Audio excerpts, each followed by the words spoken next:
Welcome to another episode of Entrepreneurs in Fuego. We're documenting the journey of incredible entrepreneurs. With me, I have the #1 geek in the vet. Yes or no? I mean, you are with Geekforce.biz. I'm the keeper of the geeks. I'm a business guy that got into the computer business because I'm a businessman, entrepreneurial person, and so I manage the geeks. You manage the geeks. Yeah. So much so, you must be doing something incredibly cool because ranking Arizona, #1. How about that? Geekforce.biz was ranked #1 in ranking Arizona out of all the IT companies, correct? Right. Well, for 10 years previous to that, we were ranked in the top 10. So I've been in most of the numeric spots on the list. And we've also been selected Best of Phoenix by Phoenix Magazine. You, like I said, you're the #1 geek in Phoenix, perhaps in Arizona. Right. Now, how long have you been doing this IT work and all that stuff? I started the business in 1999 for my oldest son, and he, all his total focus and interest in life was computers, and then unfortunately he sort of went off the rails, and the situation basically came to, was I going to run the business or not? I didn't know anything about computers. You had no idea. This is 1999. I mean, websites are barely beginning to develop, right? I mean, you had to write all this code to get into a website. Well, we don't, the one thing we don't do is websites. Right. I'm just saying back then, that was the time. Well, and hardware was just really developing. If you think about the computer business, I've been involved in the computer business for about half the time that computers have existed. And that's, prior to 1999, things were pretty basic. But once I got into the business in 2004, when I essentially took it over, the way that I learned the business was by reading the work orders that the techs filled out. And by reading that, you see what the repetitive issues are. And so the thing about technicians versus a business person, which is one of the things that makes us unique, is that technicians want to be wanted and needed. And a businessman looks at it and says, I need my computer to be like my car. When I turn the key, it starts. When I push the brake, it brakes. When I push the gas, it goes. It needs to be dependable, and I need to do minor service.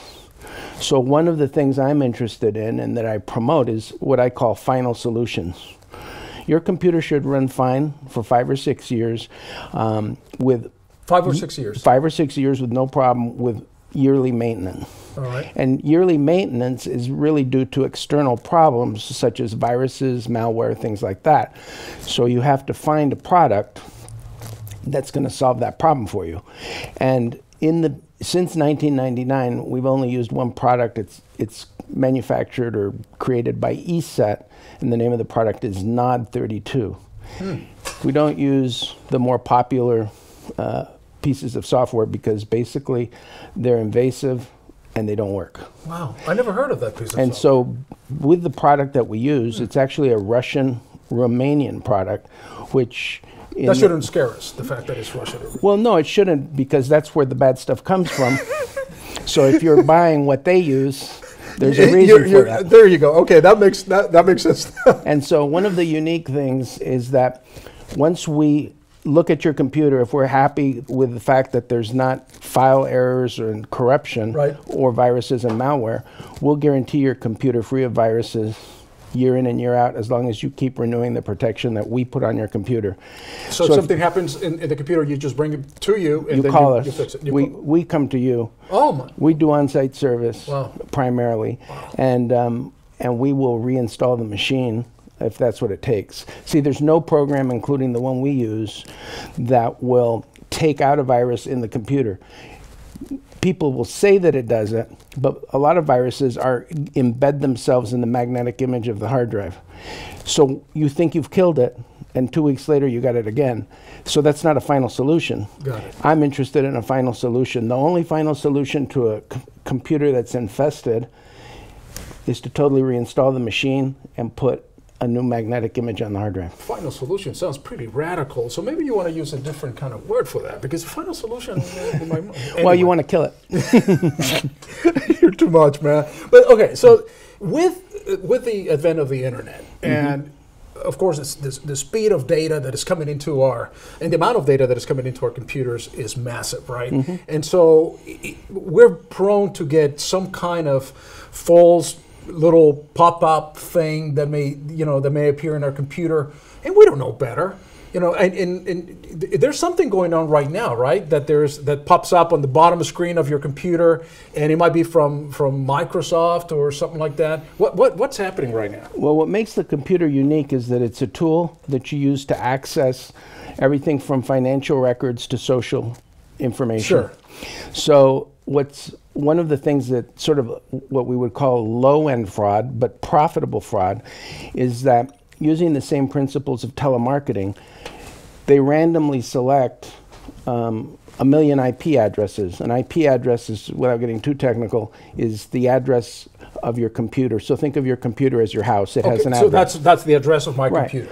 And each one has a different IP number. Correct. All right. And so what happens is they program these IP numbers, and what comes into your computer is this little pop-up. It's neither a virus, it could be classed as malware, but what the pop-up essentially says, and it's been rampant here in Phoenix, so I'm sure it's rampant across the US, right, is that all of your Microsoft licenses are about to expire, your computer's going to crash, you're going to lose your data, and you need to call this 800 number, and they pretend to be Microsoft.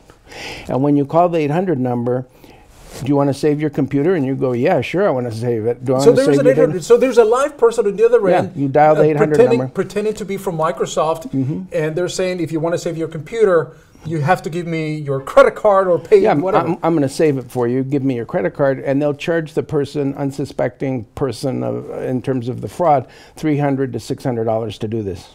Jeez. Once they have your credit card, they're now going to fix it for you, right? So you're giving them permission to come inside your computer. Jeez. So that would be the equivalent of me coming to the door of your home, knocking on the door and asking your wife for her purse because I'm going to take care of everything. So you wouldn't do that. Well, that would not be a bad idea in my case. You right. could just take the wife and take the purse with you. That'd be fine. But so the key thing here is obviously not to believe it. One of the reasons that... How do you distinguish, though, from a real and a fake one? Well, there's a simple answer, and the answer is that warranty that I told you about, the virus-free warranty. Yep. I already have an IT guy. He warranties my computer. I don't need you. I'll call them. That's genius. So that's the way it works. And so do you see more of this type of rampant fraud going on the internet? Is that happening more and more? The fraud ranges from extremely sophisticated to the unsophisticated. Every day, for instance, I'll give you an example. An unsophisticated thing is, we've nominated you for Who's Who in America. Please fill out this form with all your personal information because you're going to win an award. And of course, that's a vanity play. I'm like, yeah, sure. I'm going to fill this out. Who's who. That's unsophisticated. This other thing has enormous success, what we were just talking about. I have about 2,000 residential customers, and in a 5-day period, 7 customers called me, and they'd been defrauded between $300 and $600. And so you start adding that up on a national basis. That is a sophisticated ring. And law enforcement is not dealing with it. Low priority. No, because the people are overseas. But there are key factors like phone companies are issuing them those 800 numbers. So that can be tracked and they can be shut down. How often, and this is an unfair question, but how often should we upgrade our computer? Now, you said about 5 or 6 years and it's going to run okay, but technology seems to be changing so rapidly. It seems to me there's a new computer, a new model, a new thing that is coming up just about every 3-6 months. Well, that's maybe part of the curse of living in this society. As you know, as Americans, we're always wanting the bigger, faster, quicker, better. Yep. And and technicians especially will promote this. I don't look at it like that. What I want to understand is, how are you using your computer?